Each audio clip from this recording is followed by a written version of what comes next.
सकाल समय बुलेटिन बहुत बहुत स्वागत है। मैं थोड़े ना खुशरोज संधू तुम वेख रहे हो न्यूज़ 18 पंजाब हरियाणा हिमाचल ते फिलहाल वड्डी खबर तो बुलेटिन की शुरुआत करांगे। करनाल दे विच किसानां दा धरना खत्म होया। प्रशासन दे नाल सहमति तो बाद प्रेस कॉन्फ्रेंस की गई है, सांझी प्रेस कॉन्फ्रेंस की है प्रशासन ते किसानां ने। सो करनाल दे विच बीते कई दिनों तो धरना चल रहा सी और SDM आयुष सिन्हा के खिलाफ कार्रवाई की मांग की जा रही थी। सो प्रशासन के नाल सहमति बन चुकी है, जिस तो बाद धरना खत्म होया। SDM आयुष सिन्हा के खिलाफ न्यायिक जांच होगी। हाईकोर्ट के रिटायर्ड जज जिहड़े ने वो जांच करनगे और 1 महीने की छुट्टी ते भेजे गए ने। आयुष सिन्हा मृतक किसान के परिवार नूं 2 नौकरियां मिलणगियां भी जानकारी दे दी है, जिससे कि सहमति बनती हुई नजर आई है। DC रेट ते दित्तियां जाणगियां 2 नौकरियां। सहमति तो बाद प्रशासन ते किसानां ने सांझी प्रेस कॉन्फ्रेंस की है और लंबे समय तो विवाद चल रहा है क्योंकि जो लाठीचार्ज होया करनाल दे विच उत्थे हालात जो बने, जिस तो बाद किसानां दे वल्लों इत्थे पक्का धरना ला दिता गया क्योंकि एक किसान की लाठीचार्ज तो बाद मौत भी हुई सी और उस तो बाद कई जिहड़े किसान जख्मी हुए सी। सो जिस नूं मुआवजे नूं लैके और इस तो इलावा SDM सिन्हा के खिलाफ कतल का केस दर्ज करने की मांग की जा रही थी कि 302 का परचा पाया जाए और इस तो इलावा सख्त कार्रवाई होनी चाहिए। सो कुल मिला के हालातां नूं वेखदे हुए सारे सहमति बनती हुई प्रशासन ते किसानां दे विचकार नजर आई है ते इकट्ठे ही दोवां दे वल्लों किसान और प्रशासन एकजुट होकर प्रेस कॉन्फ्रेंस करते हुए नजर आए ने क्योंकि सहमति तो बाद उन्होंने ऐलान कर दिता कि धरना चुक लिया जाएगा और खत्म कर दिता गया धरना।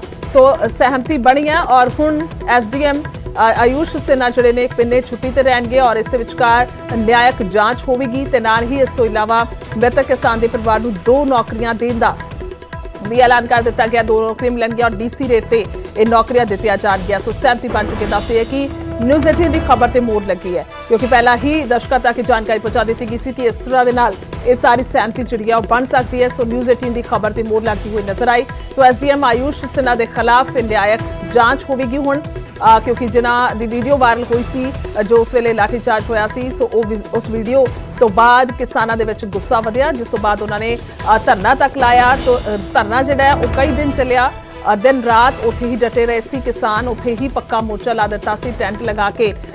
कुल मिला के इस कतरे के बाहर वड्डी तादाद किसानां दी नजर आ रही सी ते अज हाल ही दे विच प्रेस कॉन्फ्रेंस की गई है। गुरनाम चढ़ूनी उस प्रेस कॉन्फ्रेंस नजर आए सी प्रशासन दे नाल और उन्होंने साफ तौर पर ऐलान कर दिता कि ये मसला हल हुआ। वो फाइनल स्टेज पे हो गए और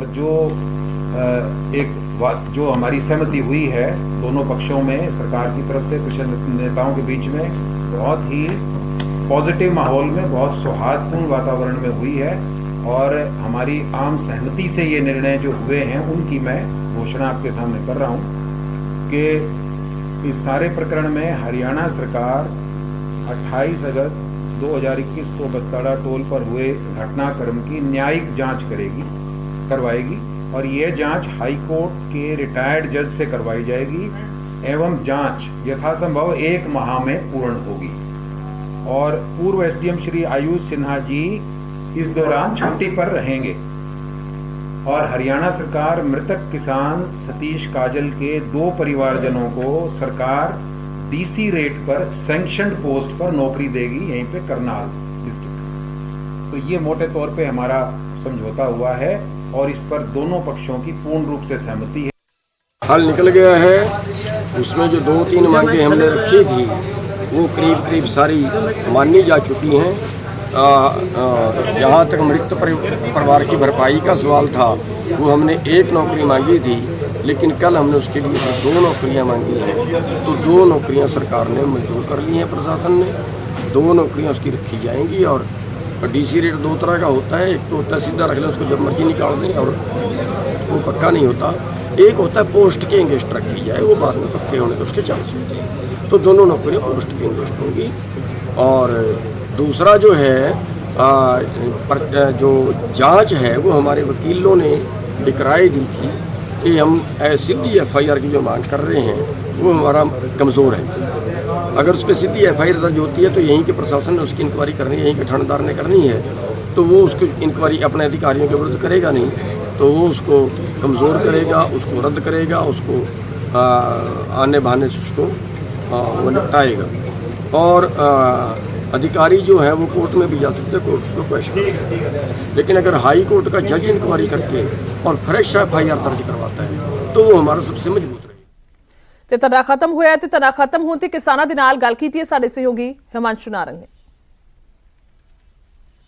हो चुका है, कई मांगे मान ली गई हैं। किसान नेता बाहर जाकर ऐलान करेंगे। हमारे साथ कुछ किसान नेता मौजूद हैं। मांगे तो मान ली गई हैं, लेकिन मेन जो धरना चल रहा है आपका सिंगू बॉर्डर पर, वो तो जारी रहेगा।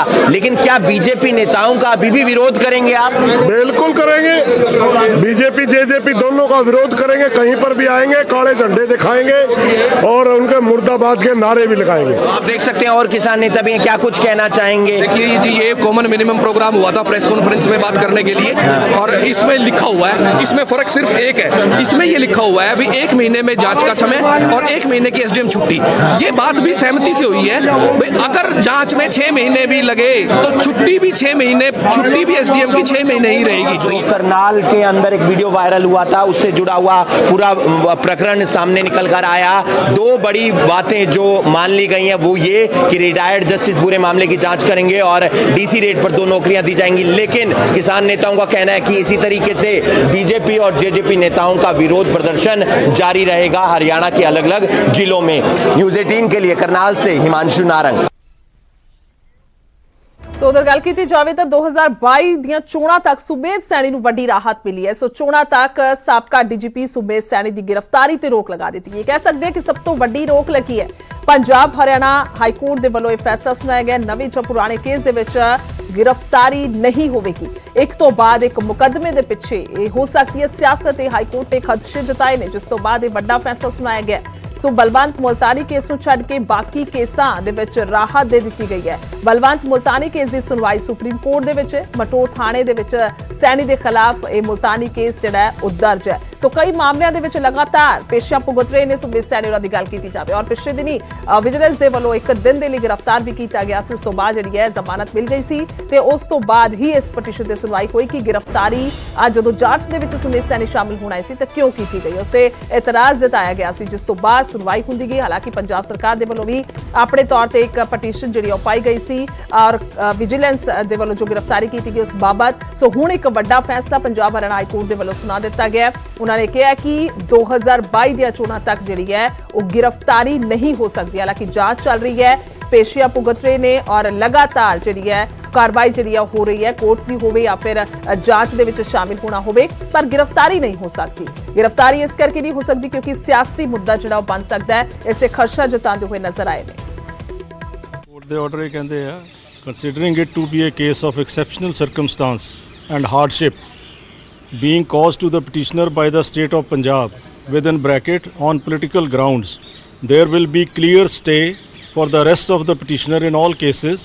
पंजाबी च इन्हां दे उत्ते जिन्ने केस आ उन्हां सारे केसां च इन्हां दी स्टे ऑफ रेस्ट रहूगी और लाइकली टू बी रजिस्टर्ड, ਜਿਹੜੇ ਕਿ ਗਾਂ ਨੂੰ ਸੋਚ ਸਕਦੀ ਹੈ ਗਵਰਨਮੈਂਟ ਇਹਨੂੰ ਫਿਰ ਅੱਗੇ ਇੰਪਲੀਕੇਟ ਕਰਨ ਤੋਂ, likely to be arrested or registered or where he sought to be implicated with the aid of, ਜਾਂ ਇਹਨਾਂ ਨੂੰ ਕਿਤੇ ਸਾਜ਼ਿਸ਼ ਦੇ ਤੌਰ ਤੇ 120 ਵਿੱਚ ਪਾਉਣ ਦੀ ਸਾਜ਼ਿਸ਼ ਕੋਈ ਗਵਰਨਮੈਂਟ ਦੀ ਕੋਈ ਹੋਊਗੀ ਤਜਵੀਜ਼, ਉਹ ਸਾਰਿਆਂ ਤੇ ਪਾਬੰਦੀ ਲਾਤੀ ਗਈ ਹੈ।